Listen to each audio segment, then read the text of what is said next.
ஆண்டவரே, கர்த்தாவின் அருமையான மாலை வேளைக்காக நன்றியோடு உம்மை துதிக்கிறோம், போற்றுகிறோம்ப்பா. இந்த மாலை வேளையிலும் ஒரு சிறு கூட்டமாக தேவரே, இதோ உம்முடைய நாமத்தை மகிமைப்படுத்தும்படியாக உம்முடைய பாதத்தில் அமரும்படியான ஒரு பெரிதான பாக்கியத்தை கொடுத்த தயவிற்காக நாங்கள் நன்றியோடு உம்மை துதிக்கிறோம், போற்றுகிறோம்ப்பா. கர்த்தாவே, இந்த இணையதளத்தின் வழியாக தேவரே நாங்கள் கூடி கர்த்தாவே அருமையான வார்த்தைகளை நாங்கள் கற்றுக்கொள்ளும்படியான ஒரு பாக்கியத்தை கொடுத்த தயவிற்காக நாங்கள் நன்றி செலுத்துகிறோம்ப்பா. ராஜா, ஆண்டவராகிய இயேசு கிறிஸ்துவுக்காக நாங்கள் உம்மை துதிக்கிறோம். அவர் மூலமாக நீர் பாராட்டின எல்லாவித கிருபைகளுக்காக, இரக்கங்களுக்காக, ஆவிக்குரிய ஆசீர்வாதங்களுக்காக நன்றியோடு உம்மை துதிக்கிறோம், போற்றுகிறோம்ப்பா. இதோ எங்களை பெயர் சொல்லி அழைத்த தேவனாக இருக்கிறீர். அதற்காக நாங்கள் நன்றி கடந்த இதயத்தோடு உம்மை துதிக்கிறோம், போற்றுகிறோம்ப்பா. இப்பொழுதும் கூட கர்த்தாவே, உம்முடைய அருமையான வார்த்தைக்குள்ளாக நாங்கள் கடந்து போகிறோம். இதோ கொலேசியர் புஸ்தகத்திலிருந்து அருமையான இதோ காரியங்களை, ஆவிக்குரிய காரியங்களை எங்களுக்கு கற்றுக் கொடுத்து வருகிறீர். உம்முடைய தாசன் மூலமாக அதற்காக நாங்கள் நன்றி செலுத்துகிறோம்ப்பா. இன்றைய நாள் பாடத்திற்காக கூட உம்மை துதிக்கிறோம். கர்த்தாவே, ஆரம்பம் முதல் இறுதி வரை தேவனுடைய பிரசன்னம் கூட இருந்து எங்களை வழிநடத்தும்படியாக நாங்கள் ஜெபிக்கிறோம்ப்பா. இதோ அருமையான காரியங்களை நீர் எங்களுக்கு கற்றுத்தரும்படியாக நாங்கள் உம்மை துதிக்கிறோம், போற்றுகிறோம்ப்பா. நீரே வழிநடத்தும், காத்துக்கொள்ளும், ஆண்டு கொள்ளும். மீதியான வேளைகளிலும் தேவனுடைய கிருபையினாலே தாங்கி எங்களை நடத்த வேண்டும் என்று எங்கள் மீட்பரும் அருமை இரட்சகருமாகிய ஆண்டவராகிய இயேசு கிறிஸ்துவின் இனிய நாமத்திலே எங்களுடைய ஜெபங்களை எடுக்கிறோம், எங்கள் ஜீவனுள்ள தகப்பனே. ஆமென். ஆமென். Thank you brother. இப்பொழுது நம்முடைய சகோதரர் கெர்சோம் நப்தலி அவர்கள், ஓவர் டு கரூர்.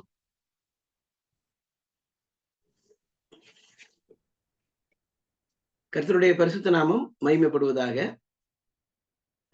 மீண்டுமாக இந்த ஜூம் வாயிலாக உங்களை சந்திப்பதிலும் உங்களோடு கூட கர்த்தருடைய வார்த்தையை பகிர்ந்து கொள்வதிலும் அடியனுக்கு கிடைத்த இந்த மாபெரும் ஸ்லாக்கியத்துக்காக நான் கர்த்தரை ஸ்தோத்திரிக்கிறேன். இந்த நேரத்திலே நாம் கொலோசியர் நிருபத்தை படித்து வருகிற இறுதி செய்திக்கு நாம் வந்திருக்கிறோம். இந்த நாளோடு இந்த கொலோசியர் நிருபத்தை நாம் படிக்கக்கூடிய அந்த செய்தியானது நிறைவடைகிறது. போன வாரத்திலே நாம் 4ஆம் அதிகாரம் 6வது வசனம் வரையிலுமாக கடைசியாக நாம் பார்த்தோம். அதிலிருந்து மீதியான காரியங்களை நாம் இன்றைக்கு சிந்திக்க இருக்கிறோம். இறுதியான இந்த பகுதியானது ஒரு முடிவுரை பகுதியாக இருக்கிறது. வசனம் 7 முதலாக இறுதி வரைக்கும் இருக்கக்கூடிய பகுதி ஒரு முடிவுரை பகுதியாக இருக்கிறது. இதுல 7 முதல் 13 வரையிலான வசனங்களை முதலாவது நாம் பார்க்கும் பொழுது அங்கே நல் மாதிரியான சாட்சிகளை குறித்து பவுல் அப்போஸ்தலன் அங்கே குறிப்பிடுகிறதை பார்க்கிறோம். ஒரு முன்மாதிரி உள்ள நற்சாட்சிகளாக சிலரை அங்கே பவுல் அப்போஸ்தலன் குறிப்பிடுகிறார். அதுல ஒரு சிலரை நாம் பார்க்கலாம். அதுல முதலாவதாக 6 பேரை குறித்து நாம் படிக்க முடிகிறது. 7வது வசனம் முதல் கொண்டு 13வது வசனம் வரையிலும் வாசிக்கலாமா? பிரியமான சகோதரனும் உண்மை உள்ள ஊழியக்காரனும் கர்த்தருக்குள் எனக்கு உடன் வேலையாளுமாயிருக்கிற தீகிக்கு என்பவன் என் செய்திகளை எல்லாம் உங்களுக்கு அறிவிப்பான். உங்கள் செய்திகளை அறியவும் உங்கள் இருதயங்களை தேற்றவும் அவனையும் உங்களில் ஒருவனாயிருக்கிற உண்மையும் பிரியமும் உள்ள சகோதரனாகிய ஒனேசுமு என்பவனையும் உங்களிடத்தில் அனுப்பியிருக்கிறேன். அவர்கள் இவ்விடத்து செய்திகளை எல்லாம் உங்களுக்கு அறிவிப்பார்கள். என்னோடு கூட காவலில் இருக்கிற அரிஸ்தருக்கு உங்களுக்கு வாழ்த்துதல் சொல்லுகிறான். பர்னபாவுக்கு இனத்தானாகிய மார்க்கும் வாழ்த்துதல் சொல்லுகிறான். இவனை குறித்து கட்டளை பெற்றீர்களே, இவன் உங்களிடத்தில் வந்தால் இவனை அங்கீகரித்துக் கொள்ளுங்கள். கிறிஸ்து எனப்பட்ட இயேசுவும் வாழ்த்துதல் சொல்லுகிறான். விருத்த சேதனம் உள்ளவர்களில் இவர்கள் மாத்திரம் தேவனுடைய ராஜ்யத்தின் பொருட்டு என் உடன் வேலையாட்களாயிருந்து எனக்கு ஆறுதல் செய்து வந்தவர்கள். எப்பாபிராவும் உங்களுக்கு வாழ்த்துதல் சொல்கிறான். உங்களை சேர்ந்தவனும் கிறிஸ்துவின் ஊழியக்காரனுமாகிய இவன் நீங்கள் தேவனுக்கு சுத்தமானவைகளை எல்லாவற்றிலும் தேறினவர்களாயும் பூரண நிச்சயமுள்ளவர்களாயும் நிலை நிற்க வேண்டும் என்று தன் ஜபங்களில் உங்களுக்காக எப்பொழுதும் போராடுகிறான். இவன் உங்களுக்காகவும் லவோதியருக்காகவும் எராபோலியருக்காகவும் மிகுந்த ஜாக்கிரதை உள்ளவனாய் இருக்கிறான் என்பதற்கு நான் சாட்சியாயிருக்கிறேன். வாசிக்கப்பட்ட இந்த வேத பகுதி மிகுந்த மகிழ்ச்சியை நமக்கு தரக்கூடிய வார்த்தைகள் உள்ளடங்கி இருக்கிறது. அந்த வசன பகுதி திரும்ப திரும்ப வாசிச்சோம்னா தெரியும் அது எவ்வளவு சுவாரஸ்யமான ஒரு பகுதியாக இருக்கிறது. இந்த வசன பகுதியிலே ஒரு 6 பேரை குறித்து பவுல் அப்போஸ்தலன் குறிப்பிடுகிறார். முதலாவதாக பிரியமுள்ள சகோதரனும் உண்மையுள்ள ஊழியக்காரனும் கர்த்தருக்குள் எனக்கு உடன் வேலையாளுமாயிருக்கிற தீகிக்கு என்பவன் என் செய்திகளை எல்லாம் உங்களுக்கு அறிவிப்பான்.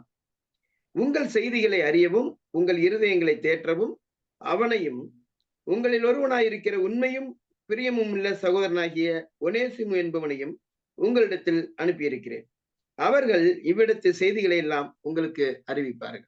இந்த 7 முதல் 9 வரையிலான வசனத்திலே 2 பேரை முதலாவது குறிப்பிடுகிறார். அந்த 2 பேரிலே முதலாவதாக தீகிக்குவை குறித்து நாம் பார்க்கிறோம். தீகிக்குவை குறித்து நாம் பார்க்கும் பொழுது அங்க என்னென்ன சொல்லுகிறார் என்றால், பிரியமான சகோதரன் என்று சொல்லுகிறார். பவுல் அப்போஸ்தலனுக்கு மற்ற உடன் சகோதரர்கள் பேரிலே இருக்கக்கூடிய பிரியத்தோடு கூட தீகிக்குனுடைய நன்னடத்தையும் கூட பவுலை மனம் கவர்ந்ததாக இருக்கிறது. பிரியமுள்ள சகோதரன் என்று சொல்லுகிறார். நாம் ஒருவரை ஒருவர் நெருங்கி பழகும் பொழுது ஒருவரை ஒருவர் அதிகமாக நேசிக்கிறவர்களாக இருக்கிறோம், ஒருவருக்கு ஒருவர் பிரியமானவர்களாக இருக்கிறோம். அந்த பிரியத்தை அவர்களுடைய நடக்கையிலிருந்து நாம் அவர்களுடைய பேச்சு, அவர்களுடைய சுபாவங்கள், அவர்களுடைய ஆவிக்குரிய குணாதிசயங்கள் இதிலெல்லாம் தான் நாம் கவரப்படுகிறோம். அதனாலேதான் நாம் அவர்களை பிரியப்பட்டு நாம் பார்க்கிறோம். அந்த நிலைமையிலே தீகிக்குவை குறித்து சொல்லும் பொழுது பிரியமுள்ள சகோதரன் என்று சொல்கிறார். சும்மா சொல்றதில்லை. இதெல்லாம் சும்மா ஒருத்தரை புகழணுங்கிறதுக்காக ஏதோ ஒரு வார்த்தை சொல்றதல்ல. உண்மையாகவே பவுல் அப்போஸ்தலன் இதை குறிப்பிடும் போது அதுக்குரிய தகுதி அங்கே நாம் பார்க்க முடிகிறது. பிரியமான சகோதரனாக அவர் இருந்திருக்கிறார். அடுத்ததாக உண்மையுள்ள ஊழியக்காரன் என்று சொல்கிறார். இந்த தீகிக்குவை குறித்து எபேசியருக்கு எழுதின நிருபத்திலே 6ஆம் அதிகாரம் 21வது வசனத்திலே எழுதும் பொழுதும் அவ்விதமாகவே அவர் குறிப்பிடுகிறதை நாம் பார்க்கிறோம். எபேசியர் 6ஆம் அதிகாரம் 21வது வசனம். அன்றியும் எனக்கடுத்த காரியங்களும் சுக செய்திகளும் உங்களுக்கு தெரிய வரும்படிக்கு அவைகளையெல்லாம் நமக்கு பிரியமான சகோதரனும் கர்த்தருக்குள் உண்மையுள்ள ஊழியக்காரனுமாய் இருக்கிற தீகிக்கு உங்களுக்கு அறிவிப்பான். உண்மையுள்ள ஊழியக்காரன் என்று சொல்கிறார். இங்கே சொல்லும் பொழுது நமக்கு பிரியமான சகோதரன் என்று எபேசியர் நிருபத்தில் எழுதுகிறார். இந்த எபேசிய நிருபத்திலே தீகிக்கு குறித்து இப்படி சொல்லுகிறதை பார்க்கும் பொழுது எபேசு விசுவாசிகளுக்கும் இந்த தீகிக்கு அறிமுகமானவராக இருக்கிறார் என்பது நாம் அறிய முடிகிறது. ஒருவேளை இதை நாம் இப்படியாக புரிந்து கொள்ள முடியும். பவுல் அப்போஸ்தலன் எபேசுவிலிருந்து புறப்பட்டு வருகிற நேரத்திலே, அதாவது எபேசுவிலிருந்து இறுதியாக எருசலேமுக்கு வருகிறார் அல்லவா, 3வது மிஷனரி பயணத்தினுடைய இறுதியிலே அவர் வருகிறார். அப்படி வரும் பொழுது அப்போஸ்தலர் நடவடிக்கைகளின் புஸ்தகம் 20ஆம் அதிகாரம் 4வது வசனம். அங்கே பாத்தீங்கன்னா ஒரு 7 பேரு பவுல் அப்போஸ்தலனோடு வழித்துணையாக வருகிறார்கள். பெரோயா ஊரானாகிய சோபத்தரும், தெசலோனிக்கேயரில், அதாவது மக்கதுனியாவில் இருக்கக்கூடிய தெசலோனிக்கேயரில் அரிஸ்தர்க்கும் செக்குந்தும், தெர்பயனாகிய காயுவும், தீமத்தேயுவும், ஆசியா நாட்டாராகிய தீகிக்கும் திரோபிமும் ஆசியா நாடு வரைக்கும் அவனுக்கு வழித்துணையாய் வந்தார்கள் என்று சொல்லி பார்க்கும். ஆகவே இந்த 7 பேரை குறித்து பவுல் அப்போஸ்தலனோடு அவர்கள் பயணத்திலே, கடல் பயணத்திலே, கப்பல் பயணத்திலே வருகிறதை நாம் பார்க்கிறோம். திரும்பி அவர்கள் வருகிற வழியிலே அவர்கள் வழித்துணையாக வருகிறார்கள். அதிலே தீகிக்குவை குறித்து நாம் பார்க்கிறோம். இந்த தீகிக்குவை குறித்து பார்க்கும் பொழுது ஆசியா நாட்டாராகிய தீகிக்கும் துரோபிமும் என்று சொல்லி பார்க்கிறோம். அப்ப இதுல இருந்து இவர்கள் எல்லாம் எந்தெந்த நாட்டை சார்ந்தவர்கள், எந்த பகுதியை சார்ந்தவர்கள் என்பது நாம் அறிய முடிகிறது. யார் யார் என்ன. அவர்கள் எல்லாரும் இன ரீதியாக அல்லது தேச ரீதியாக வேறுபட்டவர்களாக இருக்கிறார்கள். ஆனால் கர்த்தருக்குள் அவர்கள் ஒருவருக்கொருவர் அறிமுகமானவர்களாக, பிரியமானவர்களாக, ஒருவரை ஒருவர் நேசிக்கிறவர்களாக, ஒருவர் காரியங்களின் மீது ஒருவருக்கு பாரமுடையவர்களாக இருக்கிறார்கள் என்பதை நாம் பார்ப்போம். பாருங்கள், எபேசியர்ல சொல்லும் பொழுது எங்களுடைய காரியங்களை அறிவிக்கிறவர்களாக அறிவிப்பார்கள் என்று அவர் சொல்லுகிறதை பார்ப்போம். அவைகளையெல்லாம் நமக்கு பிரியமான சகோதரனும் கர்த்தருக்குள் உண்மையுள்ள ஊழியக்காரனுமாய் இருக்கிற தீகிக்கு உங்களுக்கு அறிவிப்பார். உண்மையுள்ள ஒரு ஊழியக்காரனாக அவன் இருக்கிறான். பிரியமான சகோதரன் என்று சொன்னது மாத்திரமல்ல, உண்மையுள்ள ஊழியக்காரன் என்ற ஒரு வார்த்தையும் சொல்லுகிறார். இந்த வார்த்தைகள் எல்லாம், அடைமொழி வார்த்தைகள் எல்லாம், அது ஒரு ஒரு ஒரு சிறப்பு அம்சத்தை, அவங்களுடைய சிறப்பை தெரிவிக்கக்கூடிய வார்த்தைகளாக இருக்கிறது. பொதுவாக இந்த அடைமொழி பெயரடைகள் எல்லாமே ஒரு பெயர் சொல்லோடு சேர்ந்து வரும் பொழுது அந்த பின்னாக வரக்கூடிய பெயரினுடைய சிறப்பை அறிவிக்கிறது தான் அது வழக்கம். இது சில நேரத்திலே கவிஞர்களால் எழுதப்படும் பொழுதோ அல்லது உரைநடை எழுதக்கூடிய ஆசிரியர்களால் எழுதப்படும் பொழுதோ சில நேரங்களிலே அதை உயர்வுபடுத்தி மேன்மைப்படுத்தி சொல்வதற்காக புகழ்ச்சி, வெற்றி புகழ்ச்சியாக, அதாவது அதற்குரிய நிலைமை இல்லாமல் சும்மா கூட அதை புகழ்ச்சிக்காக சொல்லுவார்கள். அப்படி ஒரு புகழ் உரையாக சொல்லாமல் பவுல் அப்போஸ்தலன் இந்த வார்த்தையை பயன்படுத்தும் போது உண்மையாகவே அந்த வார்த்தைக்குரிய அர்த்தத்தோடு பயன்படுத்துகிறார். உண்மையுள்ள ஊழியக்காரன், உண்மையுள்ள ஊழியக்காரன். ஆண்டவரும் கூட பரலோகத்துல நம்ம வரும்போது இப்படியாக உண்மையுள்ள ஊழியக்காரர்களை, கர்த்தருக்காக உண்மையாய் பிரயாசப்படுகிறவர்களை குறித்து கர்த்தர் வரவேற்கிற விஷயத்தை சொல்லும் பொழுது, உண்மையும் உத்தமமான ஊழியக்காரனே வா என்று சொல்லி வரவேற்பதை நாம் பார்க்கிறோம். அப்படியாக பரலோகத்திலே வரவேற்கப்படும் பொழுதும் கூட இந்த உண்மை தன்மைக்கு ஒரு பெரிய முக்கியத்துவம் இருக்கிறதை நாம் பார்க்கிறோம். நாம் உண்மையுள்ளவர்களாக இருக்க வேண்டும் என்பது அவருடைய பெரும் வாஞ்சியாக இருக்கிறது. நாம் எல்லாவற்றிலும் உண்மை உள்ளவர்களாக இருக்க வேண்டியது மிகவும் அவசியமாக இருக்கிறது. வெளிப்படுத்தின விசேஷத்திலே நாம் பார்க்கும் பொழுது அவரோடு கூட இருக்கிறவர்கள், அழைக்கப்பட்டவர்களும் தெரிந்து கொள்ளப்பட்டவர்களும் உண்மை உள்ளவர்களுமாய் இருக்கிறார்கள் என்று சொல்லி பார்க்கிறோம். விசுவாசிகளுக்கு இருக்கக்கூடிய எதிர்பார்க்கப்படக்கூடிய ஒரு பெரிய தராதரம், தகுதி என்னன்னு சொன்னால் உண்மைத்தன்மை. இந்த உண்மைத்தன்மையை குறித்து நாம் கொஞ்சம் யோசிச்சு பார்ப்போம். நம்முடைய பேச்சிலும் நம்முடைய செயலிலும் எல்லாவற்றிலும் நாம் எவ்வளவு உண்மை உள்ளவர்களாக இருக்கிறோம். சில நேரத்திலே மற்றவர்களோடு நாம் பழகுகிற நேரங்களிலே, நாம் சில காரியங்களிலே, பேச்சுவாக்கிலே, சில காரியங்களுக்கு நாம் சொல்லுகிற உத்தரவாதத்திலே உண்மை உள்ளவர்களாக நாம் நடந்து கொள்கிறதில்லை. அநேகர் ஒரு பேச்சுக்கு பெயரளவுக்கு மாத்திரம் சில காரியங்களுக்கு ஒரு வார்த்தையை சொல்லிவிட்டு போவார்கள். ஆனால் அவர்களுக்கே தெரியும் சொல்லுகிற நேரத்தில் தானே அந்த காரியம் செய்ய போவதில்லை. ஆனால் அவர்கள் பேச்சுக்கு ஒரு சம்பிரதாயமாக அந்த வார்த்தையை அவர்கள் சொல்லிவிடுவது வழக்கம். இப்படி ஒரு வழக்கமாகவே வைத்திருக்கிறார்கள் சிலர். அப்படி செய்கிறவர்கள் சொல்லுவார்களே ஒழிய அதை செய்ய மாட்டார். அது உண்மைத்தன்மைக்கு அடையாளம் அல்ல. அது உண்மைத்தன்மை அல்ல. ஆகவே உண்மைத்தன்மை, உண்மையுள்ள ஊழியக்காரன் என்று சொல்லும் பொழுது சிறிதும் பெரிதுமான எல்லா விஷயங்களிலும் நம்முடைய நற்குணத்திலே ஒன்று உண்மைத்தன்மை. ஒருவேளை நம்மால் அது முடியாவிட்டால் முடியாது என்று கூட சொல்லிவிடலாம். இல்ல பிரதர், என்னால் அது செய்ய முடியாது, எனக்கு வர இயலாது என்பதை நாம் தெரிவித்து விடுவது நல்லது. ஒருவேளை ஒப்புக்கொண்ட பின்பு நாம் அந்த காரியத்திலே செயல்பட முடியாவிட்டால் இடையிலே கூட கூப்பிட்டு சொல்லுவது நல்லது. நான் வருகிறேன் என்று சொல்லி இருந்தேன், ஆனால் வர முடியவில்லை. இன்னொரு சந்தர்ப்பத்திலே நான் கண்டிப்பாக வருகிறேன் என்று சொல்லி உடனுக்குடன் நாம் தகவல்களை தெரிவிக்கணும். அதே மாதிரி கொடுக்கல் வாங்கல் விஷயத்திலும் அப்படிதான். நான் தருகிறேன் என்று சொன்ன காரியத்தை தர வேண்டிய நேரத்திலே தர முயற்சிக்க வேண்டும். அப்படி இல்லை என்று சொன்னால் நாம் சரியான நிலைமையிலே அதற்கு உத்தரவாதத்தை தர வேண்டும். அல்லாமல் சும்மா ஒரு ஏமாற்றுத்தனமான நிலைமையிலே ஒரு நம்புவதற்கு ஏதுவாக ஒரு வார்த்தையை சொல்லிவிட்டு பிற்பாடு செய்யாமல் இருக்கக்கூடாது. ஆகவே உண்மையுள்ள ஊழியக்காரன் என்று சொல்லுவது கர்த்தர் நம்மையும் பரலோகத்தில் அப்படி பார்த்து சொல்லக்கூடிய ஒரு வார்த்தையாக இருக்க வேண்டும். சும்மா ஏதோ விசுவாசிகள் என்று சொல்லிட்டு எப்படியோ ஒன்று வாழ்ந்துடக்கூடாது. இந்த விசுவாசம் என்று சொல்வதற்கும் உண்மை என்று சொல்வதற்கும் ஒரே வார்த்தை தான், கிறிஸ்டிஸ் என்ற வார்த்தை. இங்கேயும் கூட உண்மையுள்ள ஊழியக்காரன் என்று சொல்வதற்கு அதே வார்த்தை தான் வருகிறது. ஆகவே நாம் பெயருக்கு ஏற்ற நிலைமையில விசுவாசிகள் என்று சொன்னால் பெயருக்கு ஏற்ற நிலைமையில நாம் உண்மையுள்ளவர்களாக இருக்க வேண்டும்.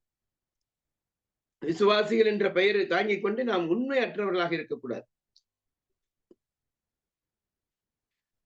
கர்த்தருக்குள் எனக்கு உடன் வேலையாளுமாயிருக்கிற தீகிக்கு என்று சொல்கிறார். மூன்றாவது குறிப்பாக சொல்லும் பொழுது உடன் வேலையாள் என்று சொல்லுகிறார். உடன் வேலையாள் தீகிக்கு பவுல் அப்போஸ்தலனுக்கு ஒரு சுவிசேஷ காரியத்திலே உடன் வேலையாளாக இருந்தார். நாம் கர்த்தருடைய காரியங்களிலே, ஊழியங்களிலே உடன் வேலையாளாக இருக்கிறோமா? நம்மோடு கூட இருக்கக்கூடிய சகோதரர்களோடு உடன் வேலையாட்களாக இருக்கிறவர்களோடு இணைந்து செயல்படுகிறவர்களாக இருக்கிறோமா என்பதை நாம் சிந்தித்து பார்க்க வேண்டும். உடன் வேலையாள். இந்த உடன் வேலையாள் என்பது எவ்வளவு பாக்கியமான வார்த்தை தெரியுமா? 1 கொரிந்தியர் 3ஆம் அதிகாரத்திலே சொல்லும் பொழுது பவுல் அப்போஸ்தலன் சொல்கிறார், நாங்கள் தேவனுக்கு உடன் வேலையாட்களாக இருக்கிறோம் என்று சொல்கிறார். இது தேவனுடைய வேலையாக இருக்கிறது. நாம் ஒருவருக்கொருவர் இணைந்து செய்யக்கூடிய நேரத்திலே நாம் ஒருவரோடு ஒருவர் உடன் வேலையாட்களாக உண்மையாய் இருக்க வேண்டியது அவசியமாக இருக்கிறது. மனதளவிலே நாம் மற்றவர்களோடு சேர்ந்து செயல்படக்கூடிய வேலையாட்களாக இருக்க வேண்டும். நாம் கர்த்தருடைய காரியத்திலே ஒருவரோடு ஒருவர் சேர்ந்து செயல்படுகிறவர்கள் என்கிற அந்த சிந்தையோடு கூட நாம் இருப்பது அவசியம். இதெல்லாம் இந்த நாட்களிலே மிகவும் குறைவாக இருக்கிறது. உண்மைத்தன்மை, உடன் வேலையாள் என்பதெல்லாம் அவரவர் தங்களுக்கு என்று ஒரு தனித்தனி வேலையாக தங்களுடைய வேலையை கர்த்தருடைய காரியத்திலே தங்களுக்கென்று பிரித்தெடுத்துக் கொண்டு போகிறார்கள். இது தன்னுடைய வேலை, தன்னுடைய காரியமாக அதை அடையாளப்படுத்திக் கொள்ள பார்க்கிறார். அப்படி அல்லாதபடிக்கு தயவு செய்து நாம் சிந்திக்க வேண்டிய ரொம்ப ரொம்ப அவசியமான ஒரு காரியம். ஏன்னா நம்முடைய சபைகளிலே இந்த தரங்கள் எல்லாம் இந்த காலங்களிலே குறைந்து கொண்டு வருகிறதை பார்க்க. ஒரு காலத்திலே அந்த ஒற்றுமையோடு கூட இது வேலை கர்த்தருடையது என்ற நிலைமையிலே தங்களை அடையாளப்படுத்துவதற்கு இல்லாமல் எல்லாருமாக இணைந்து செயல்பட்ட ஒரு காலம் இருந்தது.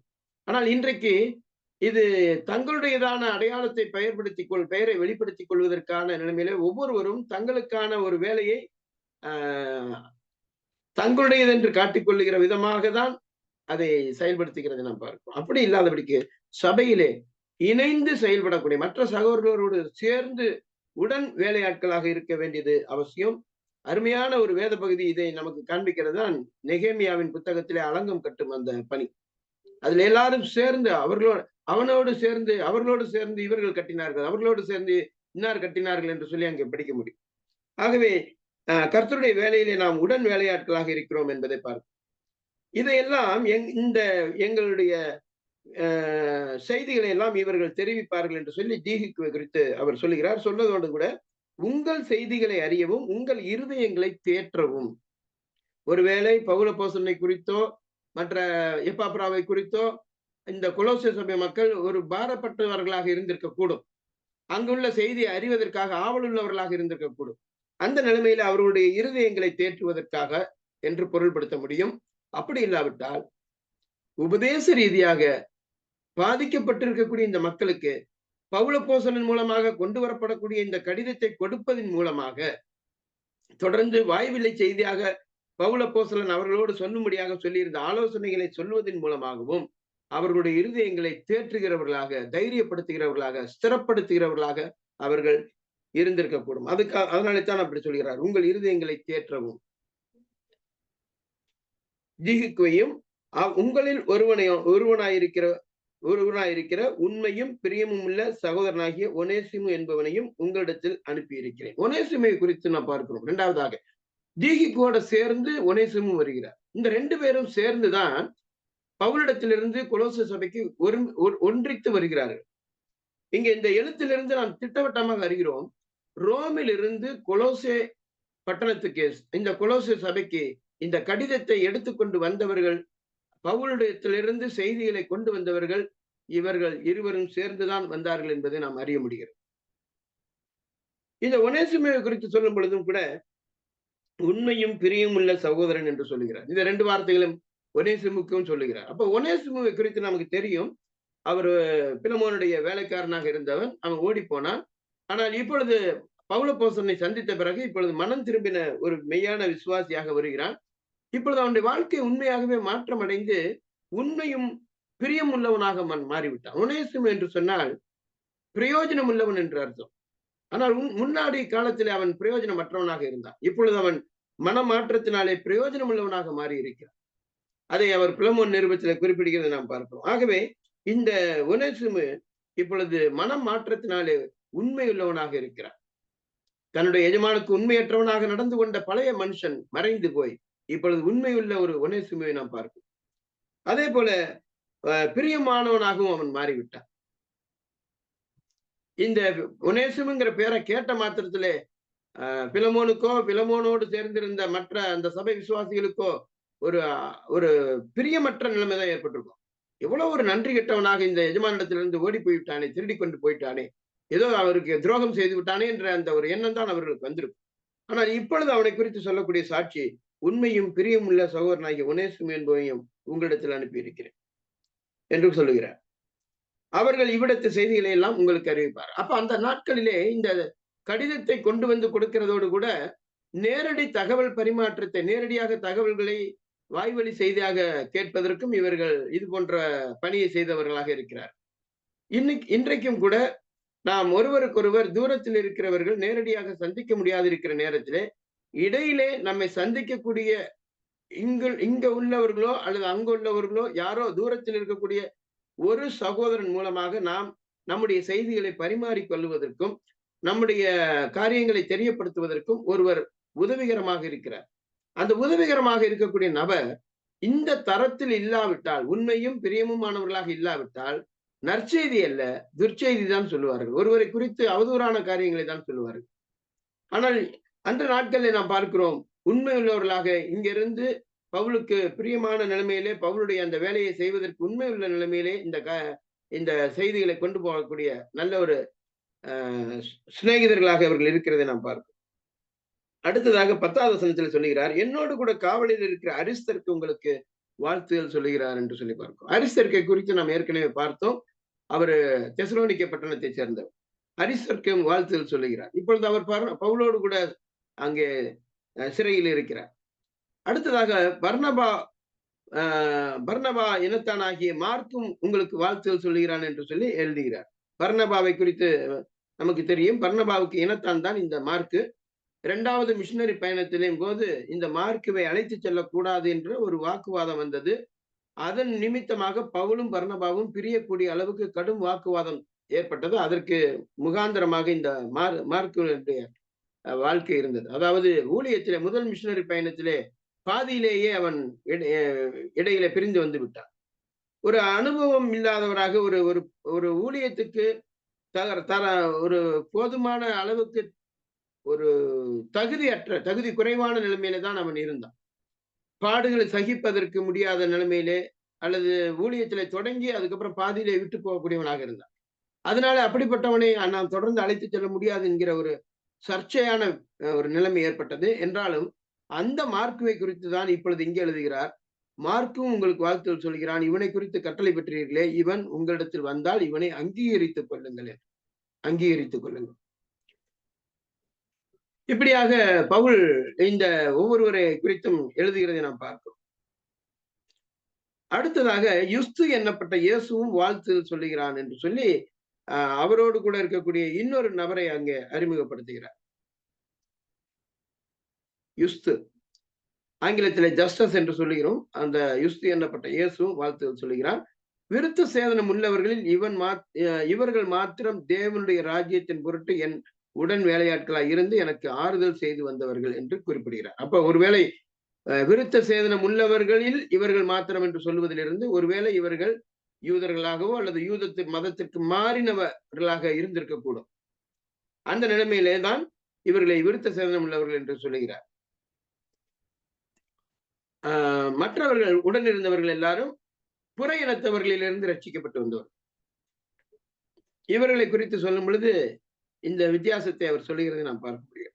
இதனாலே அவர் பழைய விருத்த சேதனத்துக்கு அதிக முக்கியத்துவம் கொடுத்தவர் என்ற அர்த்தத்தில் அல்ல, அவர்களை அடையாளப்படுத்தி காண்பிப்பதற்காக யார் என்பதை அவர்கள் யூதர்களிலிருந்து ரட்சிக்கப்பட்டு வந்தவர்களாக இருக்கிறார்கள் என்பதை காண்பிக்கிறது தான் இந்த வார்த்தை. 12வது வசனத்திலே எப்பாப்ராவும் உங்களுக்கு வாழ்த்துதல் சொல்கிறார். 12, 13 வசனங்களிலே எப்பாப்ராவினுடைய நற்சாட்சியை குறித்து அதிகமாக அவர் சொல்கிறார். எப்பாப்ராவும் உங்களுக்கு வாழ்த்துதல் சொல்கிறான், உங்களை சேர்ந்தவனும் கிறிஸ்துவின் ஊழியக்காரனுமாகிய இவன் நீங்கள் தேவனுக்கு சித்தமானவைகள் எல்லாவற்றிலும் தேர்ந்தவர்களாயும் பூர்ண நிச்சயமுடையவர்களாயும் உள்ளவர்களாகவும் நிலை நிற்க வேண்டும் என்று தன் ஜெபங்களில் உங்களுக்காக எப்பொழுதும் போராடுகிறார். இவன் உங்களுக்காகவும் லவோதிக்கேயருக்காகவும் எரபோலியருக்காகவும் மிகுந்த ஜாக்கிரதை உள்ளவனாய் இருக்கிறான் என்பதற்கு நான் சாட்சியாய் இருக்கிறேன் என்று குறிப்பிடுகிறார். இங்கே நாம் ஏற்கனவே குறிப்பிட்டது போல இந்த கொலோசை சபையினுடைய தவறான உபதேசத்தினாலே பாதிக்கப்பட்டதன் காரணமாக கள்ள உபதேசத்தின் பாதிப்புகள் இந்த சபைக்கு வந்ததின் பொருட்டு சபையின் மீது இருக்கக்கூடிய பாரத்தினாலே பவுல அப்போஸ்தலனை சந்திக்கும்படியாக போனவர் தான் எப்பாப்ரா. இப்ப அந்த நிலைமையில அவர் அங்கே சிறைக்கு போய் வந்து சந்தித்த பொழுது பவுல அப்போஸ்தலனோடு கூடவே தொடர்ந்து அவர் தம்முடைய விருப்பத்தின் பேரில் அங்கே இருந்து கொள்வதற்காக சம்மதித்து கொலோசை சபையினுடைய விவரங்களை எல்லாம் தெரியப்படுத்தின பிறகு இப்பொழுது சில நாட்களாக இவர்கள் சம்பாஷித்த சம்பாஷணையின் அடிப்படையிலே கொலோசை சபைக்கு தேவையான அறிவுரைகளையும் எச்சரிப்புகளையும் எழுதி அவர்களுக்கு கொடுத்து விடக்கூடிய கடிதத்தை தான் பவுல அப்போஸ்தலன் இப்பொழுது தீகிக்குவின் கையிலே கொடுத்து விடுகிறார். ஆனால் எப்பாப்ராவோ பவுலோடு கூட இருந்து விடுகிறார். அங்கே இருக்கக்கூடிய எப்பாப்ரா சும்மா இருக்கவில்லை. அவர் அங்கே இருந்தாலும் கூட மனம் இங்கேதான் இருக்கிறது. இந்த கொலோசை சபை மக்களையும் அருகில் இருக்கக்கூடிய லவோதிக்கேயா எரபோலி சபையாரை குறித்து தான் அவர் பாரப்படுகிறவராக இருக்கிறார். ஒருவேளை இந்த 3 சபைகளையும் இணைத்து சொல்வதிலிருந்து தெரிகிறது இது ரொம்ப பக்கமாக இருந்த ஊர்கள், பட்டணங்கள். இந்த பட்டணங்கள்ல இருக்கிற சபைகளுக்கு அடிக்கடி ஒரு தொடர்பு இருக்கிறது. அதன் காரணமாக இந்த எப்பாப்ராவுக்கு அந்த சபைகளோடும் தொடர்பு இருப்பதனாலே அங்குள்ள மக்களுக்காக இந்த 3 சபை மக்களுக்காகவும் அவர் மிகுந்த பாரமுடையவராக அவர் இருந்திருக்கிறார் என்பதை நாம் பார்க்கிறோம். இதற்கு பவுல் சொல்கிறார், நானே சாட்சி என்று சொல்கிறார். ஒருவேளை இந்த 3 சபை மக்களை குறித்தும் ஒவ்வொருவரை குறித்தும் அதில் இருக்கக்கூடிய ஒவ்வொருவரை குறித்தும் பெயர் சொல்லி ஒருவேளை ஒவ்வொருவருடைய நிலைமையை குறித்தும் பவுல் அப்போஸ்தலனோடு அவர் தன்னுடைய மனபாரத்தை பகிர்ந்து கொண்டிருக்கலாம். அவர்கள் அங்குள்ள ஒவ்வொருவரை குறித்து மிகவும் அதிகமாக விவரங்களை அவர் அறிந்து வைத்திருக்கிறதை பவுல் அப்போஸ்தலன் பார்த்தது பிறகுதான் இப்படி அவர் சொல்லுகிறார். இந்த மக்களுக்காக அவர் ஜெபிக்கிறவராக, தன் ஜெபங்களில் எப்பொழுதும் போராடுகிறவராக இருந்தார் என்று சொல்லி பார்க்கிறோம். ஜெபம் என்பது ஒரு பெரிய போராட்டம். எப்போதுமே ஜெபிப்பது என்பது அவ்வளவு லேசானது அல்ல. மற்றவர்களுக்காக, அதிலும் குறிப்பாக அவர்கள் ஆவிக்குரிய காரியங்களுக்காக அவர் ஜெபத்திலே போராடுகிறதுனாலே அவருடைய இந்த போராடுதல் என்பது அவருடைய மனோ வாஞ்சையை தெரிவிக்கிறது. இப்ப இந்த போராட்டம் என்ற வார்த்தையை நாம் பார்க்கும்போது நமக்கு சிந்தனைக்கு வரக்கூடியது என்னன்னு சொன்னாக்க, யாக்கோபு யாப்போக்கு ஆற்றங்கரையிலே ஒரு முழுவதும் தேவனோடு கூட போராடின அந்த அனுபவத்தை நாம் பார்க்கிறோம். அவன் தன் ஜெபங்களிலே தேவனோடு போராடினது தான் அப்படி சொல்லி போராடினான் என்று சொல்லி இருக்கிறது என்று சொல்லி ஓசியா புஸ்தகத்திலிருந்து நாம் அறிய முடியும். அப்ப போராடுதல் என்று சொன்னால் இங்கே ஒரு மனோபாரத்தோடு கூட அங்கே எப்படி யாக்கோபு நீர் என்னை ஆசீர்வதித்தால் ஒழிய உம்மை போக விடேன் என்று சொல்லி தேவனால் தனக்கு கிடைக்கக்கூடிய உண்மையான ஆசீர்வாதத்துக்காக அவன் வாஞ்சி உள்ளவனாக இருந்தானோ, அந்த பாரத்தோடு கூட தேவனிடத்திலே வேண்டிக் கொள்வதற்கு பேர் தான் போராடுதல். போராடி ஜெபித்தல் என்று சொன்னால் அந்த மனோபாரத்தோடும் வாஞ்சியோடும் தேவனிடத்திலே விண்ணப்பங்களை ஏறெடுத்தார். இப்ப இந்த ஜெபங்களில் போராடுதல் என்ற வார்த்தைக்கு நமக்கு அந்த யாக்கோபினுடைய அந்த அனுபவம், அந்த வார்த்தை நமக்கு காரியத்தை எளிமையாக விளங்க பண்ணக்கூடியதாக இருக்கிறது. என்ன சொல்லுகிறார்? கிறிஸ்துவின் ஊழியக்காரராகிய இவன் நீங்கள் தேவனுக்கு சித்தமானவைகள் எல்லாவற்றிலும் தேறினவர்களாயும் பூர்ண நிச்சயம் உள்ளவர்களாயும் நிலை நிற்க வேண்டும் என்று. பாருங்கள், இந்த கொலோசை சபையினுடைய பிரச்சனையே அதுதான். தேவனுக்கு சித்தமானவைகள் எல்லாவற்றிலேயும் அவர்கள் தேறினவர்களாக இருக்க வேண்டும். அப்புறம் பூர்ண நிச்சயம் உள்ளவர்களாக இருக்க வேண்டும். விசுவாசத்திலே அரைகுறையாக தடுமாற்றம் உள்ளவர்களாக இருக்கக்கூடாது. சத்தியத்தை அறிகிற அறிவிலே, சத்தியம் சார்ந்த விஷயத்திலே பூர்ண நிச்சயம் உடையவர்களாக இருக்க வேண்டும். இன்றைக்கு நம்முடைய சபை விசுவாசிகளுக்கு எந்த ஒரு சத்தியத்தை சம்பந்தமான காரியத்தையும் குறித்து நாம் கேள்வி கேட்டால், நம்மை குறித்து கேட்கிற காரியத்திலே நாம் நிச்சயமுடையவர்களாக திட்டமாக அதை குறித்து சொல்லக்கூடிய அந்த அளவுக்கு அந்த காரியத்திலே நிச்சயத்துவம் உடையவர்களாக இருக்கிறோமா? அப்படி நிச்சயமுடையவர்களாக இருக்க வேண்டும் என்று சொன்னால் வேதத்தை சரியாய் கற்று தேர்ந்து கொள்ள வேண்டும், கற்று தேர வேண்டும். அந்த கற்று தேர்ச்சி அடைவதற்காகத்தான் வேத பாட வகுப்பு என்பது ஒவ்வொரு சபைகளிலும் நடத்தப்படுகிறது. ஆகவே இந்த வேத பாட வகுப்பு, ஆராதனைக்கு வரக்கூடியவர்கள் பெரும்பாலும் ஜெப கூட்டங்களுக்கோ வேத பாட வகுப்புகளுக்கோ வருவதில்லை. ஆனால் வேத பாட வகுப்பு என்பது விசுவாச அடிப்படை சத்தியங்களை கற்றுக்கொள்வதற்கு நமக்கு உதவிகரமாக, வேதத்தை முறையாய் கற்றுக்கொள்வதற்கு உதவிகரமாக இருக்கிறது. ஆகவே நாம் சபை கூடி வந்து வேதத்தை கற்றுக்கொள்ளக்கூடிய அந்த நேரத்திலே அதிகமாக நாம் வேதம் கற்றுக்கொள்வதற்கு பிரயாசம் எடுக்க வேண்டும். பேதுரு அப்போஸ்தலன் எழுதும்போது சொல்லுகிறார், உங்களிடத்தில் இருக்கக்கூடிய நம்பிக்கை குறித்து விசாரித்து கேட்கிற யாவருக்கும் சாந்தத்தோடும் வணக்கத்தோடும் உத்தரவு சொல்ல எப்பொழுதும் ஆயத்தமாயிருங்கள் என்று சொல்லுகிறார். எபேசியர் நிருபத்திலே பார்க்கிறோம், சுவிசேஷத்திற்குரிய ஆயத்தம் என்னும் பாதரட்சை என்று சொல்லிப்பார். சுவிசேஷம் சொல்லுவதற்கு எப்போதும் நாம் ஆயத்தம் உள்ளவர்களாக இருக்க வேண்டும். சுவிசேஷம் சொல்றதுங்கிறது ஒரு லேசான காரியம்னு நினைச்சிட முடியாது. அது ஒரு சில வருடங்களுக்கு முன்னதாக இயேசு கிறிஸ்துவ விசுவாசிங்க, உங்க பாவம் மன்னிக்கப்படும், நீங்க பரலோகம் போகலாம், உங்களுடைய பாவத்திலிருந்து உங்களுக்கு விடுதலை கிடைக்கும் இவன்றெல்லாம் சொன்னாக்க கேட்டுட்டு அதை ஏற்றுக்கொள்ளக்கூடிய மக்களாகவோ அல்லது ஏற்றுக்கொள்ளாதவர்களாக கேட்டுட்டு பேசாம போயிடுறவங்களோ இருந்தது ஒரு காலம். ஆனால் இன்றைக்கு அப்படி இல்லை. மாற்று மதத்தவரிடத்திலே சுவிசேஷத்தை அறிவிக்கிறோம் என்று சொன்னால் அவர்கள் அதை குறித்து தர்க்கம் செய்வதற்காக பலதரப்பட்ட மக்கள் இருக்கிறார்கள். ஆகவே கேட்கிற கேள்விகளுக்கு நாம் பதில் சொல்வதற்கு எல்லா நிலைமைகளிலும் ஆயத்தம் உள்ளவர்களாக இருக்க வேண்டும். நாம் சொல்லக்கூடிய மக்கள் குறிப்பிட்ட மதம் சார்ந்தவர்களாக இருப்பார்கள். அவர்கள் தங்களுடைய மத கருத்துக்களிலிருந்து அதை நிலைநாட்டுவதற்காக அவர்கள் கேள்வி கேட்பவர்களாக வாதாடுகிறவர்களாக இருப்பார்கள். அல்லது ஒரு கம்யூனிஸ்டவாதியாக, நாத்திகனாக, இப்படி பலதரப்பட்ட சொந்த அபிப்பிராயங்களையும் கருத்துக்களையும் உடைய மக்கள் இருப்பார்கள். அவர்களிடத்திலே சுவிசேஷத்தின் சத்தியத்தை சரியாய் நிலைநிறுத்தி காண்பிப்பதற்கு நமக்கு அதிலே ஒரு தேர்ச்சி வேண்டும். ஏதோ லேசாக இயேசு கிறிஸ்து மெய்யான தெய்வம், அவரை நம்புங்க, அவரை நம்பினா பரலோகம் போலாம் அப்படின்னு சொல்றது வந்து ஒரு மத பிரச்சாரம் போலதான் இருக்கு. அதனால இந்த காரியத்திலே நாம் தெளிவுள்ளவர்களாக சத்தியத்தில் சரியாய் அவர்களுக்கு ஒவ்வொரு காரியத்தை குறித்தும் விளங்க பண்ணுவதற்கு நாம் தெளிவுள்ளவர்களாக இருக்க வேண்டும். பூர்ண நிச்சயமுடையவர்களாக இருக்க வேண்டும். பாவம்னா என்னங்கிறது குறித்து தெளிவுபடுத்த வேண்டும். பாவத்தை குறித்து புரிய வைக்கிறதுக்கு நமக்கு பாவத்தை பற்றிய அறிவு வேண்டும். தேவ கோபத்தை பற்றியும் நீதியை பற்றியும் ரட்சிப்பினுடைய இலவசமான அந்த அருளப்பாடு எப்படி கிடைக்கிறது என்பதை குறித்தும் நாம் சரியாய் சொல்ல இவைகள் எல்லாம் அறிந்திருக்க வேண்டும். தேவனுக்கு சித்தமானவைகள் எல்லாவற்றிலேயும் நாம் தேர்ந்தவர்களாக இருக்க வேண்டும். இதைத்தான் ஜெபத்தில் அவர் ஏறெடுக்கிறார். 1வது அதிகாரம் 9வது வசனத்தில் தேவனுடைய சித்தத்தை அறிகிற அறிவினாலே நிரப்பப்பட வேண்டும் என்று பாருங்க. பவுல் அப்போஸ்தலன் எப்படி ஜெபிக்கிறாரோ அதே வண்ணமாக எப்பப்ராவும் ஜெபிக்கிறதை நாம் பார்க்கிறோம். அடுத்ததாக 14வது வசனத்திலே 2 பேரை குறிப்பிடுகிறார். 14, 15 வசனங்கள்ல பிரியமான வைத்தியனாகிய லூக்காவும் தேமாவும் உங்களுக்கு வாழ்த்துகள் சொல்லுகிறார்கள். லவோதிக்கேயாவில் இருக்கிற சகோதரரையும் நிம்பாவையும் அவன் வீட்டில் கூடுகிற சபையும் வாழ்த்துங்கள் என்று சொல்லி வாழ்த்துக்களை தெரிவிக்கிறதை பார்க்கிறோம். பவுல் அப்போஸ்தலன் தான் வாழ்த்து தெரிவித்து இந்த நிருபத்தை நிறைவு செய்யும் பொழுது விசுவாசிகளுக்கு வாழ்த்து சொல்வதோடு கூட தன்னோடு இருக்கக்கூடிய மற்ற சகோதரர்களும் அவர்களை வாழ்த்துகிறதாக சொல்லி எழுதுவது எல்லா நிருபங்களிலும் வழக்கம். தன்னுடைய கடிதத்திலே அவர்களுக்கும் பங்கிருந்து தான் மட்டும் அந்த கடிதத்தை எழுதுகிறதாக இல்லாமல் முடிவு செய்யும் பொழுது தன்னோடு இருக்கிறவர்களும் மற்ற சகோதரர்களுக்கு அவர்களுடைய அன்பை தெரிவிக்கும் வண்ணமாக வாழ்த்து தெரிவிக்கிறதாக அவர் எழுதுவது வழக்கம். நானும் கூட அவங்கள விசாரிச்சதா சொல்லுங்க அப்படின்னு சொல்லி உடன் இருக்கிறவர்கள் சொல்றாங்கன்னு சொன்னா அந்த நபர்களையும் சேர்த்து கொண்டு அவர் எழுதுகிறார். இப்படியாக லூக்கா கூட இருக்கிறார். இந்த லூக்காவை குறித்து பார்க்கும்போது அவர் ரொம்ப ஒரு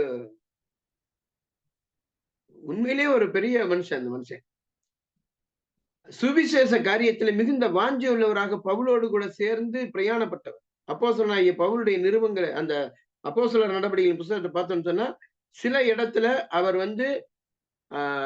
தன்னிலையில எழுதுவார், ஃபர்ஸ்ட் பர்சன்ல எழுதுவார். சில இடத்துல செகண்ட் பர்சன்ட்ல அல்லது தேர்ட் பர்சன்ட்ல எழுதுவார். காரணம் என்னன்னு சொன்னா அந்த இடத்துல அவர் இல்லாமல் இருப்பார், சில இடங்களிலே தானும் சேர்ந்து இருப்பார். எப்படியும் பவுலுடைய மிக பெரும் பிரயாண பயணங்களில் எல்லாம் அவர் கூடவே இருந்தவராக இருக்கிறார். மாத்திரமல்ல, ஆண்டவராகிய இயேசு கிறிஸ்துவனுடைய வாழ்க்கை வரலாறை குறித்து அநேகர் எழுதினார்கள் அந்த நாட்களில். ஆகவே எல்லாரும் அப்படி எழுதும் பொழுது இந்த லூக்காவுக்கு என்ன தோன்றியது என்று கேட்டால், பலரும் இப்படி எழுதுகிறார்களே, நாமும் இந்த காரியத்தை எழுத வேண்டும், ஆனால் சும்மா ஏனோதானோ என்று எழுதக்கூடாது என்பதற்காக ஆரம்பம் முதல் கண்ணார கண்டவைகளை காதால் கேட்டவரிடத்திலிருந்து கேட்டு விசாரித்து திட்டமாய் எழுத வேண்டும் என்கிற பாரத்தோடு கிறிஸ்துவனுடைய வாழ்க்கை சரித்திரத்தில் மற்ற சுவிசேஷங்களில் சொல்லப்பட்டிராத விஷயங்களையும் கூட தொகுத்து எழுதக்கூடிய ஒரு வரலாற்று ஆசிரியராக இவர் இருந்தார். இவர் மூலமாக நமக்கு கிடைக்கப்பட்டது என்னன்னு சொன்னா வேதாகமத்தினுடைய 2 புத்தகங்கள் இவர் மூலமாக நமக்கு கிடைத்தது. ஒன்று லூக்கா சுவிசேஷம், இன்னொன்று அப்போஸ்தலருடைய நடவடிக்கை. இந்த 2 புத்தகங்களும் இந்த லூக்கா எழுதினார். லூக்கா ஒரு எழுத்தாளர், ஒரு வரலாற்று ஆசிரியர். ஆகவே வரலாற்று ஆசிரியருக்குரிய அந்த கண்ணோட்டத்திலே அவர் அந்த குறிப்புகளை எல்லாம் தருவது வழக்கம். அப்படிதான் அவர் ஒரு சிறந்த ஒரு வரலாற்று குறிப்புகளை நமக்கு தந்திருக்கிறார். குறிப்பாக லூக்கா சுவிசேஷம் 3ஆம் அதிகாரத்திலே நாம் பார்க்கும் பொழுது இயேசு கிறிஸ்துவனுடைய வாழ்க்கை வரலாறு 2000 வருடங்களுக்கு முன்பாக நடந்த அந்த சம்பவத்தை குறித்து ஏதோ ஒரு கற்பனை கதாபாத்திரம் இந்த உலகத்துல இயேசுன்னு ஒருத்தர் இருந்தாரு அப்படின்லாம் சொல்லாம மக்களுக்கு ஆதாரபூர்வமாக வரலாற்றிலே கிறிஸ்து எந்த காலகட்டத்திலே வாழ்ந்தார் என்பதை எடுத்து நிலைநாட்டக்கூடிய நிலைமையிலே ஒரு ஒரு ஒரு தைரியமாக நாம் சொல்லக்கூடிய அளவுக்கு அந்த ஆதாரத்தை நமக்கு தந்திருக்கிறார். யூதேயா தேசத்திலே காற்பங்கு தேசாதிபதிகளாக இங்கெங்கே இன்னென்னார் இருந்தார்கள். அந்த நாட்களிலே ரோம ராயராக ராஜ்யபாரம் பண்ணினவர் யார், அவருடைய எத்தனாவது ஆண்டிலே கிறிஸ்து பிறந்தார், அவருடைய ஊழியம் எங்கே ஆரம்பித்தது, எல்லா விவரங்களையும் நமக்கு தெளிவாக தருகிறது. நாம் பார்க்கிறோம் அந்த வரலாற்று பின்னணியை அரசியல் பின்னணியோடு வரலாற்று சம்பவங்களோடு அவர் இணைத்து சமகால வரலாறை சொல்லுகிறதை நாம் பார்க்கிறோம். ஆகவே ஏதோ மற்ற மதங்களில் இருக்கக்கூடிய புராண காலத்து நூல்களில் இருக்கக்கூடிய கதாபாத்திரம் போன்றவர் அல்ல இயேசு கிறிஸ்து அப்படிங்கிறதுக்கு நம்ம வரலாற்றிலே அவரை காட்டக்கூடிய நிலைமையிலே லூக்காவுடைய புத்தகம் நமக்கு உதவி செய்யக்கூடியதாக இருக்கிறது. எப்படிப்பட்ட இந்த லூக்கா எப்போதும் சுவிசேஷ ஊழியத்திலே, சுவிசேஷ காரியத்திலே வாஞ்சியுடையவர். இயேசு கிறிஸ்துவின் சுவிசேஷத்தை அவர் எழுதியிருக்கிறார் என்றால் அப்புறம் அவருக்கு ஊழியத்துல எவ்வளவு வாஞ்சி இருக்கும் பாருங்க. தேமாவை குறித்து பார்க்கிறோம். இந்த தேமாவை குறித்து பார்க்கும்போது தேமாவும் கூட பவுலோடு கூட இங்கே சிறைச்சாலையில் இருக்கிறார்.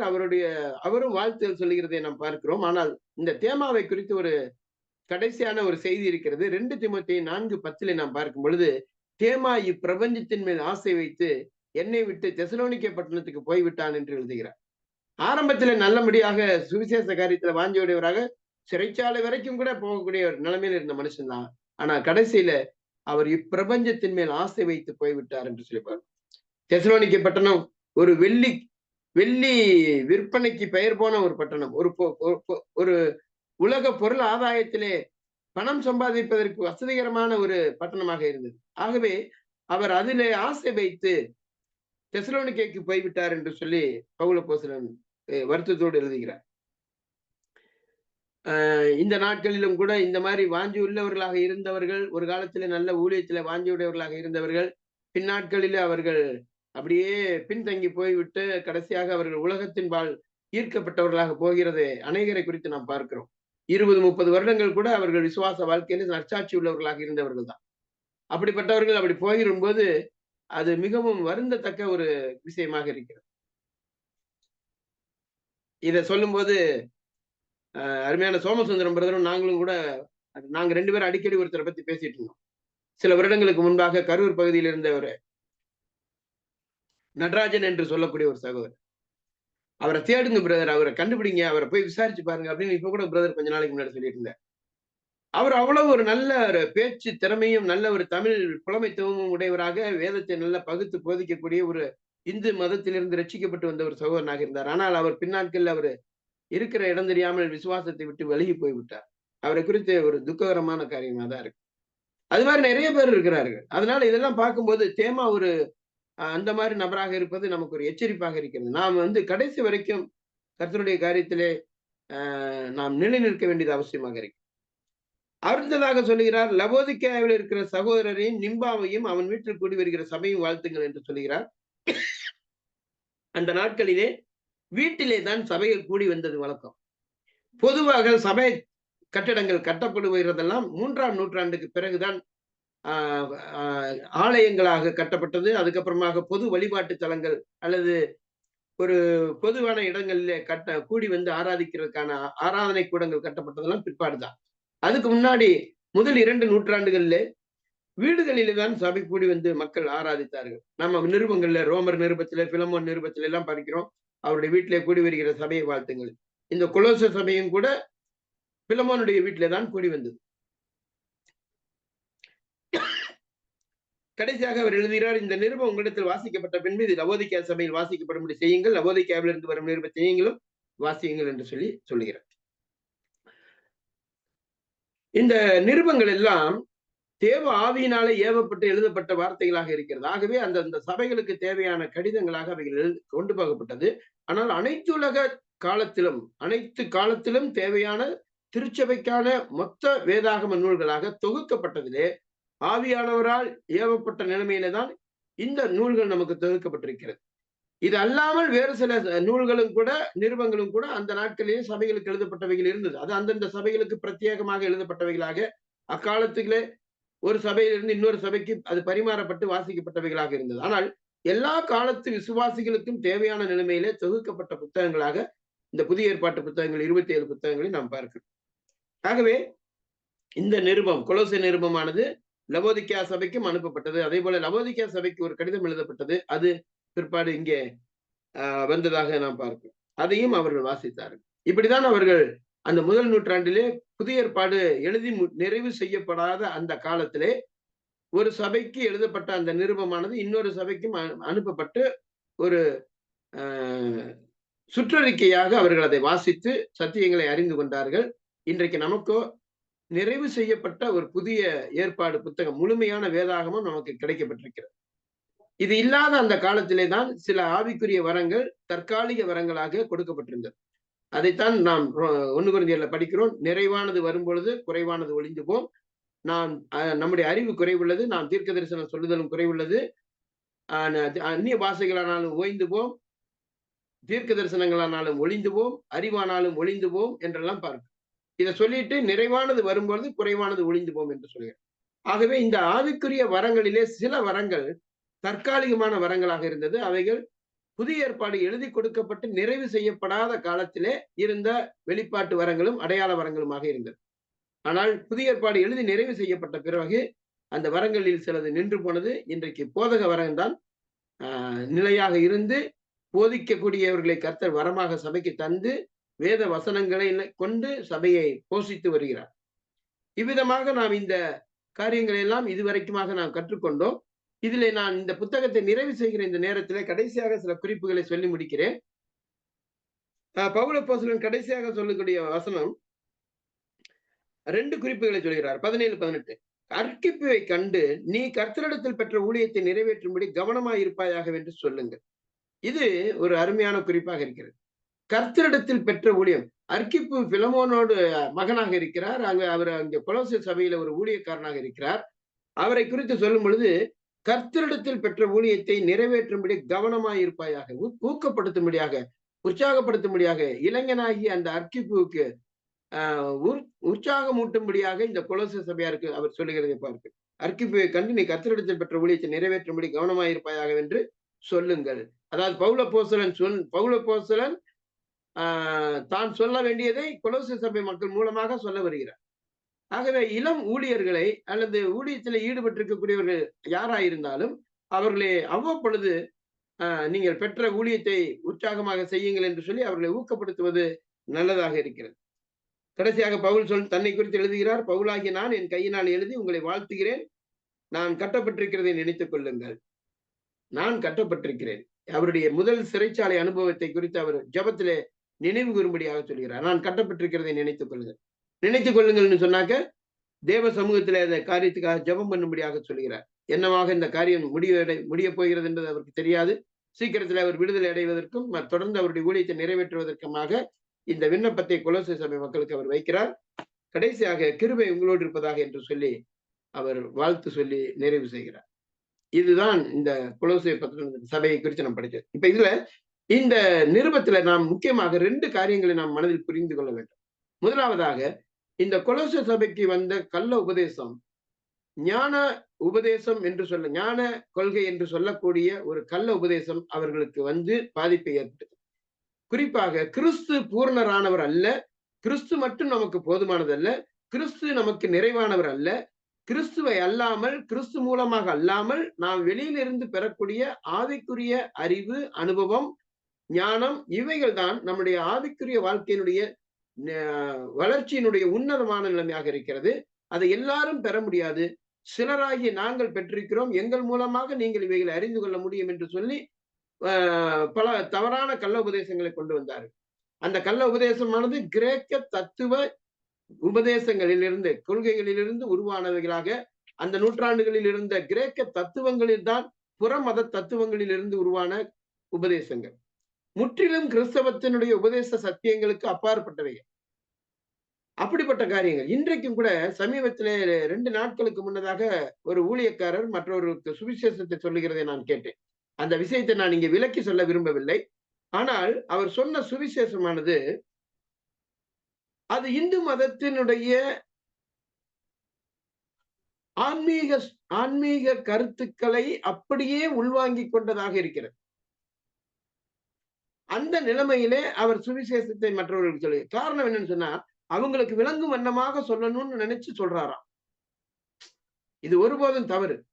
யாருக்காகவும் நாம் சுவிசேஷத்தின் சாராம்சத்தை மாற்றக்கூடாது.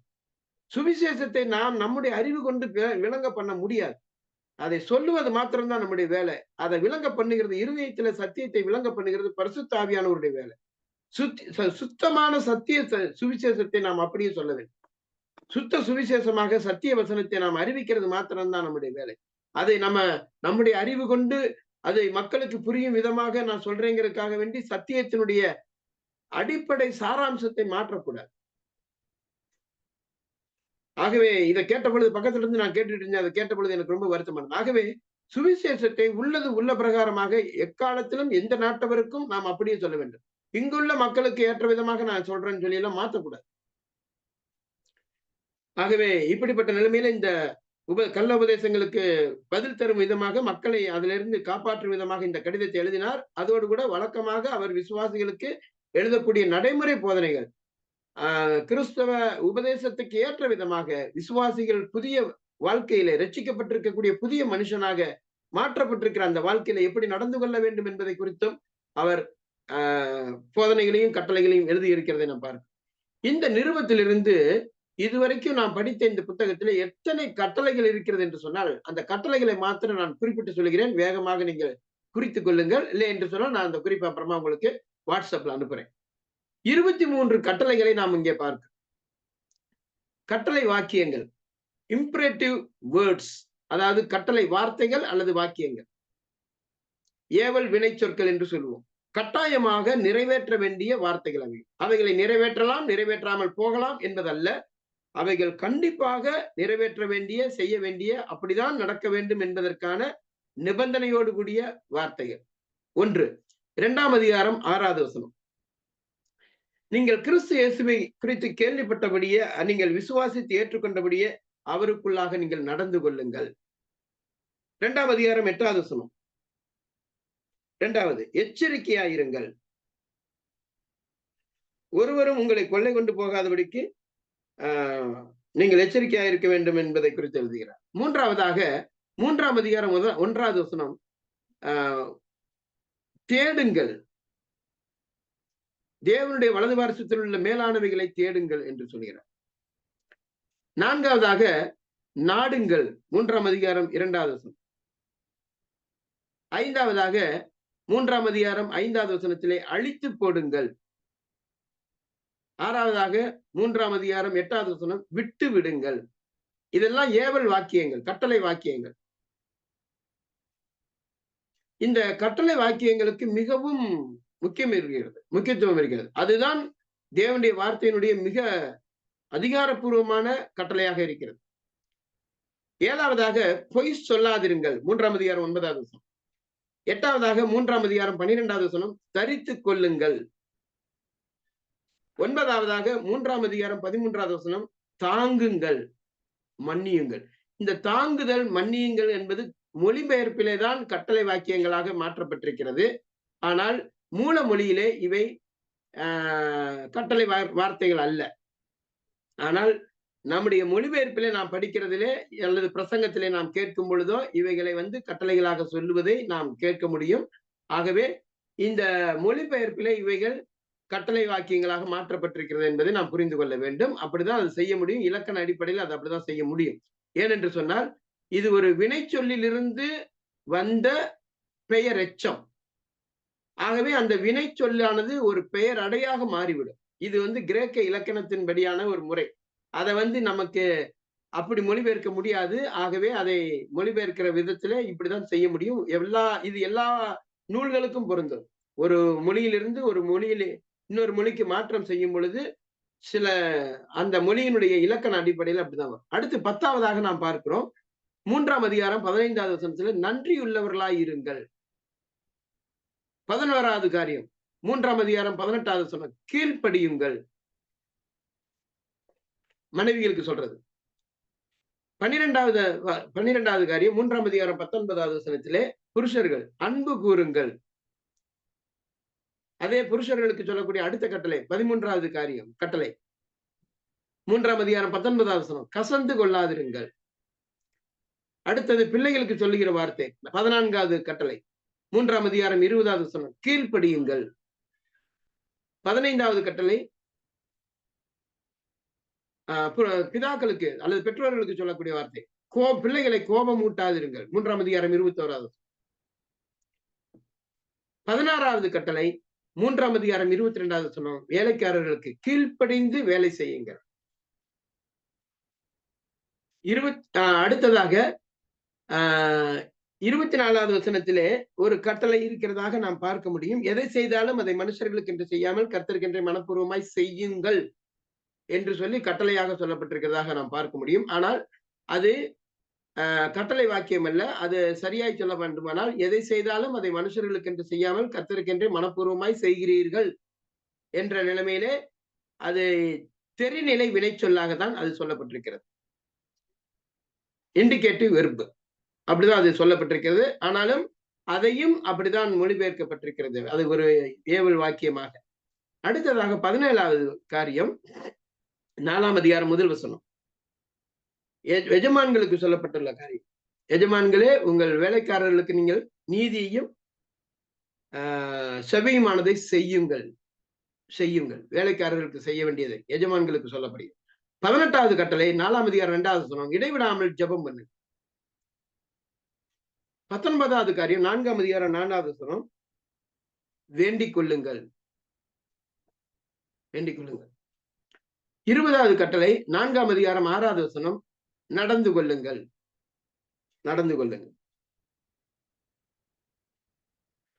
21வது கட்டளை 4ஆம் அதிகாரம் 10வது வசனம், அங்கீகரித்துக் கொள்ளுங்கள். யாரை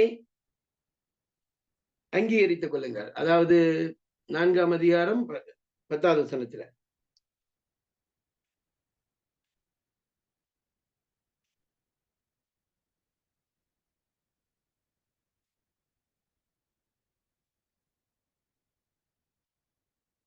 நான்கு 10லயா சொல்லுங்க, இல்ல 11ல, கரெக்ட், 10ல சொல்லி. அதாவது மார்க்குவை குறித்து சொல்லும்போது, வழி தவறி போனவர்கள் அல்லது பின்வாங்கி போனவர்கள் அல்லது ஊழியத்துல பலவீனமாய் இருந்த, ஒரு காலத்துல பலவீனமாய் இருந்து குறைவுள்ளவர்களாய் இருந்தவர்கள், அவர்கள் மறுபடியும் சீர்பட்டு வருகிறார்கள். அப்படி சீர்பட்டு வருகிறவர்களை முன்னாடி காலத்தில் இருந்த குறைகளை சொல்லி அவர்களை தள்ளிவிடக் கூடாது என்பதற்காக ஒரு காரியத்தை பார்க்க, அவர்கள் மனம் மாறி வரும் பொழுது அவர்கள் புதுப்பிக்கப்பட்டவர்களாக தங்களை ஒப்புக் கொடுக்கும் பொழுது அவர்களை அங்கீகரித்துக் கொள்ள வேண்டும் என்பது நாம் பார்க்கிறோம். அடுத்ததாக 22வது கட்டளை 4ஆம் அதிகாரம் 15வது வசனத்துல, வாழ்த்துங்கள். ஒருவரை ஒருவர் வாழ்த்த வேண்டும். வாழ்த்துங்கள் என்பது கூட கட்டளையாக தான் சொல்லப்பட்டிருக்கு. அடுத்தது 23வது கட்டளை 4ஆம் அதிகாரம் 17வது வசனம், அர்க்கிப்பிடத்திலே சொல்லுங்கள். கர்த்தரிடத்தில் பெற்ற ஊழியத்தை நிறைவேற்றும்படி அர்க்கிப்பிடத்திலே சொல்லுங்கள். இது ஒரு கட்டளை. அதை நாம் புரிந்து கொள்ள வேண்டும். ஒவ்வொருவரும் கர்த்தருடைய வேலையில இருக்கக்கூடிய ஒவ்வொருவரையும் அவர்களை கர்த்தருடைய வேலையை செய்யும்படி அவர்களை உற்சாகப்படுத்த வேண்டும் என்பது ஒரு கட்டளையாகவே சொல்லப்பட்டிருக்கு. அது நமக்கு நம்முடைய கடமையாக இருக்கிறது. மற்றவர்களை நாம் உற்சாகப்படுத்த வேண்டும். இது அல்லாமல் 3ஆம் நபராக, அதாவது படற்கையில சொல்லப்பட்ட ஒரு சில கட்டளைகள் இருக்கிறது. 2ஆம் அதிகாரம் 16வது வசனம், குற்றப்படுத்தாதிருப்பானாக. ஒருவனும் உங்களை குற்றப்படுத்தாதிருப்பானாக. மற்றவர்கள் நம்மை குற்றப்படுத்தாதபடிக்கு பிரமாணங்கள், கட்டளைகள், அது இதுன்னு சொல்லி மற்ற தவறான உபதேசங்களை குறித்து குற்றம் படுத்துவதற்கு நாம் உபதேச ரீதியாக நம்ம இடம் தராமல் இருக்க வேண்டும் என்பதுதான் அதனுடைய அர்த்தம். வஞ்சியாதிருப்பானாக. 2ஆம் அதிகாரம் 19ஆம் வசனம். 3ஆம் அதிகாரம் 15ஆம் வசனம், தேவ சமாதானம் உங்கள் இருதயங்களில் ஆளக்கடவுது. 3ஆம் அதிகாரம் 16வது வசனம், தேவ வசனம் உங்கள் இருதயங்களில் பூரணமாய் வாசமாய் இருப்பதாக. இப்படியான தேர்ட் பர்சன்ல சொல்லி இருக்கக்கூடிய படற்கை கட்டளைகளை பார்க்கும். இப்படி இந்த நிருபத்துல இவ்வளவு கட்டளை வாக்கியங்கள் இருக்கிறதை நாம் பார்ப்போம். முடிவுரையாக கடைசியான ஒரு வாக்கியத்தை நான் சொல்லி முடிக்கிறேன். இந்த அளவிலே நாம் இந்த நாட்களிலே கொலோசியர் நிருபத்திலிருந்து மேலோட்டமாக சில குறிப்புகளை கண்டு தியானிக்கும்படி கர்த்தர் நமக்கு உதவி செய்திருக்கிறார். இவ்வாறு இந்த நிருபத்தை நாம் கற்றுக்கொண்டிருக்கிறோம். இந்த நிருபத்தை கற்றுக்கொண்டு நாம் இந்த நிருபத்தில் கண்ட சத்திய போதனைகளை தொடர்ந்து ஊன்றி படிப்பதற்கு இந்த செய்திகள் நம்மை மென்மேலும் தூண்டிவிடட்டும். நாம் இந்த நாட்களில் கேட்ட செய்திகளை மறுபடியும் நினைவு கூறுவோம். தொடர்ந்து இந்த நிருபத்தை மேலும் அதிகமாக ஆழமாக படிப்பதற்கு ஒவ்வொருவருக்கும் கர்த்தர் கிருபை செய்வாராக. கர்த்தருடைய நாமம் மகிமைப்படுவதாக. இந்த நிருபத்தை உங்களுடைய சபைக்கு எடுப்பதற்கு கர்த்தர் எனக்கு கொடுத்த கிருபைக்காகவும் பாக்கியத்துக்காகவும் நான் கர்த்தரை ஸ்தோத்திரிக்கிறேன். உங்களுக்கு என்னுடைய நன்றிகளை தெரிவித்துக் கொள்கிறேன். கர்த்தருடைய நாமம் மகிமைப்படுவதாக. ஆமென். சகோதரர் தேவராஜா, தேங்க்யூ நப்தலி பிரதர். மிக சிறப்பாக இந்த கொலோசியர் நிருபத்தை நீங்க எடுத்தீங்க. ரொம்ப நன்றி.